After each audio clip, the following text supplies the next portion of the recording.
જે પ્રમાણે અમેરિકામાં વિઝાના અને ગ્રીન કાર્ડના નિયમો બદલાયા છે અને ખાસ કરીને કેનેડાની અંદર પણ આપણે આવી કોઈક અસર જોવા મળી હતી, એ જ રીતે હવે યુકેના નિયમો છે એ પણ બદલાઈ ગયા છે, પરંતુ એની સીધી જ અસર ગુજરાતીઓ પર થઈ છે અને ખાસ કરીને અત્યારે હાલ ત્યાં રહેતા ગુજરાતીઓનું શું માનવું છે, આજે તેના વિશે જ વિસ્તારપૂર્વક વાત કરીશું. નમસ્કાર, હું હંસિની અને તમે જોઈ રહ્યા છો નિર્ભય ન્યૂઝ.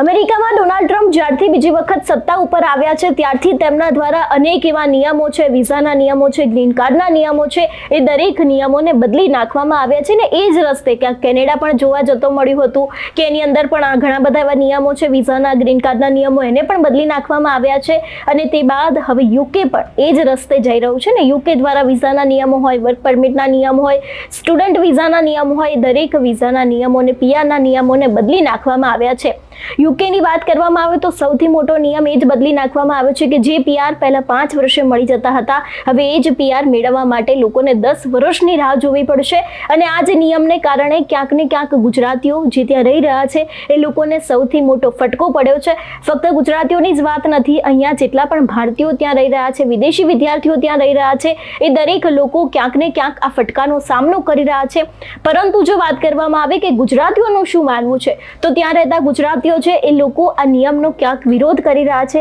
એ લોકોના દ્વારા એવું પણ કહેવામાં આવ્યું છે કે 5 વર્ષ જે લોકોને ત્યાં પૂર્ણ થઈ ગયા છે, જે લોકો પીઆરની રાહ જોઈને બેઠા છે, એ દરેક લોકો માટે ક્યાંક આ સૌથી મોટી નુકસાની હોઈ શકે છે. અને તેની જ સાથે જેને 3 થી 4 વર્ષ થયા છે, જે લોકોને એવું હતું કે તેમના પીઆર છે તે 1 થી 1.5 વર્ષમાં આવી જશે, તે લોકોને પણ હવે પીઆર માટે વધુ 5 વર્ષની રાહ જોવી પડશે, એવી પણ ક્યાંક વાત સામે આવી રહી છે. એટલે કે ખાસ કરીને જે અત્યારે હાલ ગુજરાતીઓ છે એ લોકોના મનમાં પણ ડર છે કે શું તે લોકોને હવે પીઆર માટે જે નિયમ બદલી નાખવામાં આવ્યો છે એ જ મુજબ 10 વર્ષની રાહ જોવી પડશે ત્યાં સ્થાયી થવા માટે. તેના સાથેની જો વાત કરવામાં આવે કે અત્યારે હાલ યુકેની અંદર પણ ઘણું બધું જોબ ક્રાઇસિસ જોવા મળતું હતું, હાઉસ ક્રાઇસિસ જોવા મળતું હતું અને એના જ ભાગરૂપે ત્યાંની જે સરકાર છે તેમના દ્વારા નિયમો છે એને વધારે ને વધારે કઠિન કરી નાખવામાં આવ્યા છે, જેથી કરીને ઇમિગ્રન્ટ્સ છે તે ઇઝીલી ત્યાં પહોંચી ન શકે, એવું પણ એક તેમનું કારણ હતું. પરંતુ ક્યાંક તેની સીધી અસર જે ભારતથી યુકે જઈ રહ્યા છે એ લોકોના વિદ્યાર્થીઓમાં પણ થઈ છે, કારણ કે એની પણ વિઝા એપ્લિકેશન્સ છે એમાં પણ ઘટાડો જોવા મળ્યો છે.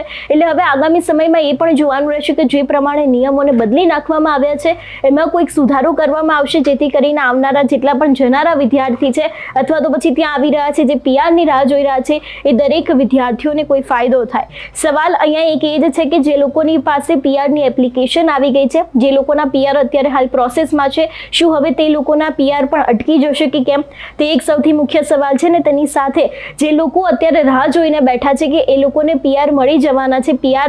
ક્યાંક તે લોકોના હાથમાં પણ છે, તો શું એ લોકો માટે પીઆર વેલિડ ગણાશે કે કેમ, તે પણ એક સૌથી મોટો સવાલ છે. એટલે કે ખાસ કરીને જ્યારથી યુકેના નિયમો છે તેને બદલી નાખવામાં આવ્યા છે તેની સીધી જ અસર ત્યાં રહેતા ગુજરાતી, ભારતીય અને ખાસ કરીને વિદેશી વિદ્યાર્થીઓ ઉપર પણ થઈ છે. તમારું શું માનવું છે આ વિષયને લઈને અમને કમેન્ટ કરીને ચોક્કસથી જણાવજો. તેની સાથે જ અમારી ચેનલ નિર્ભય ન્યૂઝને લાઇક, શેર અને સબસ્ક્રાઇબ કરવાનું ભૂલશો નહીં. નમસ્કાર.